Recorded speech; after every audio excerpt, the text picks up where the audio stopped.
Hi, Soraya. It's me. It's your Aunt Em. I'm gonna read you another chapter of this book called A Bear Called Paddington. We're up to chapter 2. Whoa! Chapter 2 is called A Bear in Hot Water. Paddington wasn't quite sure what to expect when Miss Bird opened the door. He was pleasantly surprised when they were greeted by a astute, motherly lady with gray hair and a kindly twinkle in her eyes. When she saw Judy, she raised her hands above her head.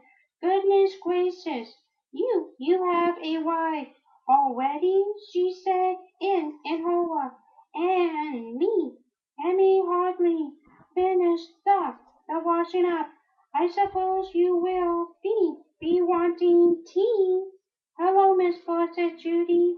It's nice to see you again. How's the RHEUMATISM? Worse than it's ever been, began Miss Bird. Then she stopped speaking and stared at Paddington. Whatever have you got there? She asked. What is it? It's not a what, said Judy. It's a bear. His name's Paddington. Paddington raised his hat.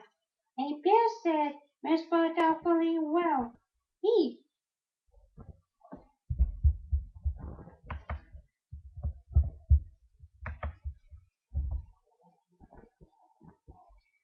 worse than it's ever been, began Miss Bird. Then she stopped speaking and stared at Paddington. Whatever have you got there? She asked. What is it? It's not a what, said Judy. It's a bear. His name's Paddington.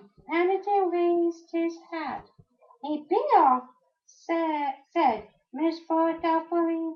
Well, he has good manners. I will say that for him. He's going to stay with us, announced Judy. He's immigrated from South from South from South America, and he's all alone with nowhere to go. Going to stay with us? Miss Bird raised her arms again. How long for? Judy looked around mysteriously before replying. I don't know, she said. It depends on things. Mercy me, exclaimed Miss Bird. I I wish you'd told me. I haven't put clean sheets in the spare room or anything. She looked down at Paddington, though judging by the state he's in, perhaps that as well. It's all right, Miss Bird, said Paddington. I I think I'm going to have a bath. I had an accident with a bun. Oh, Miss Bird held the door open. Oh well, in that case, you best come on in. Only mind the carpet. It's just been done. Judy took hold of Paddington's paw and squeezed. She doesn't mind really, she whispered. I think she rather likes you.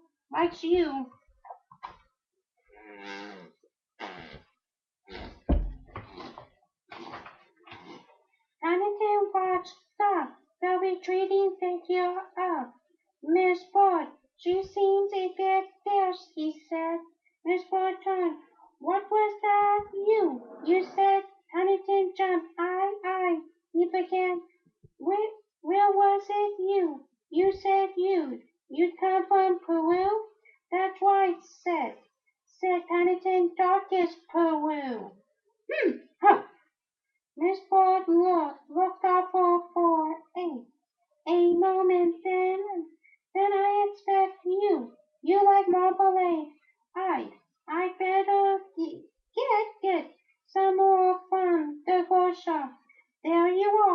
What did I tell you, cried Judy as the door shut behind Miss Ford.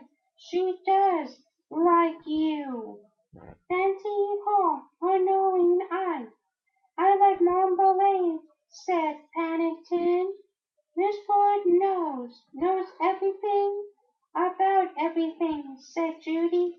Now you better come upstairs with me, and I will show you your room. It used to be mine when I was small, and it has lots of pictures of bears round the wall, so I expect you will feel at home.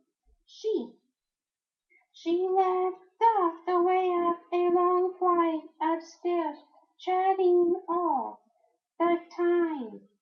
Paddington followed closely behind, keeping careful to the side so that he didn't have to tread on the carpet. That's the bathroom, said Judy, and that's my room, and that's Jonathan's. He's my brother, and you will meet him soon. And and that's Mommy and Daddy's. She opened a door and this is going to be yours. Paddington nearly fell over with surprise. Winnie followed her into the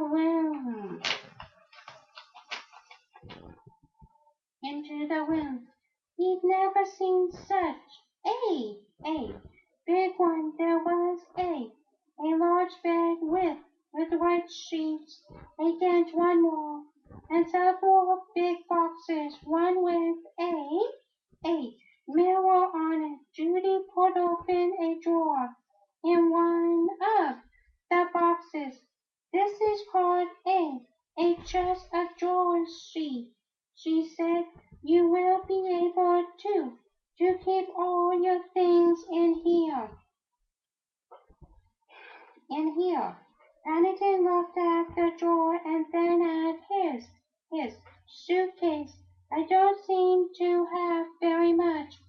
That's the trouble with being small. No one ever expects you to want things. Then we shall have to see what we can do, said Judy mysteriously. I will try and get Mommy to take you on one of her shopping expeditions. She knelt down beside him. Let me help you to unpack. It's very kind of you, Paddington fumbled with the lock, but I don't think there's much to help me with. There's a jar of marmalade, only there's hardly any left now, and what there is tastes of seaweed and my scrapbook and some CENTDOS. They're a sort of South American penny. Gosh, said Judy, I have never seen any of those before. Aren't they bright? Oh, I keep them polished, said Paddington. I don't spend them. He pulled out a tattered photograph, and that's a picture of my Aunt Lucy. She had it taken just before she went into the home for retired bears in LIMA. She looks very nice, said Judy, and very wise. Seeing that Paddington had a sad, far away look in his eyes, added hastily, well, I'm going to leave you now so that you can have your bath and come down nice and clean. You will find two taps, one marked hot and one marked cold. There's there's plenty of soap and a clean towel. Oh, and a brush so that you can scrub your back. Your back.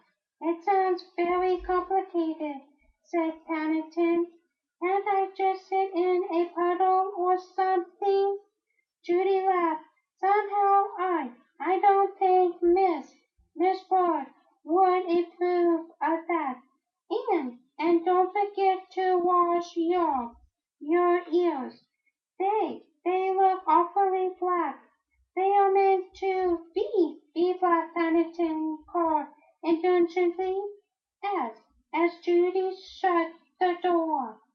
He climbed up he climbed up on onto a stool by the window and looked out. There was a large, interesting garden below with a small pond and several trees which looked good for climbing. Beyond the trees he could see some more houses stretching away into the distance. Into the distance.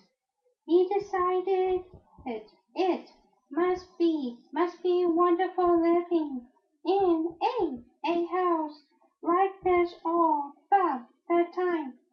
He stayed where he was, thinking about it until the window became steamed up and he couldn't see out anymore. Then he tried writing his name on the cloudy part with his paws. He began to wish it wasn't quite so long as he soon went out a cloud and it was rather difficult to spell.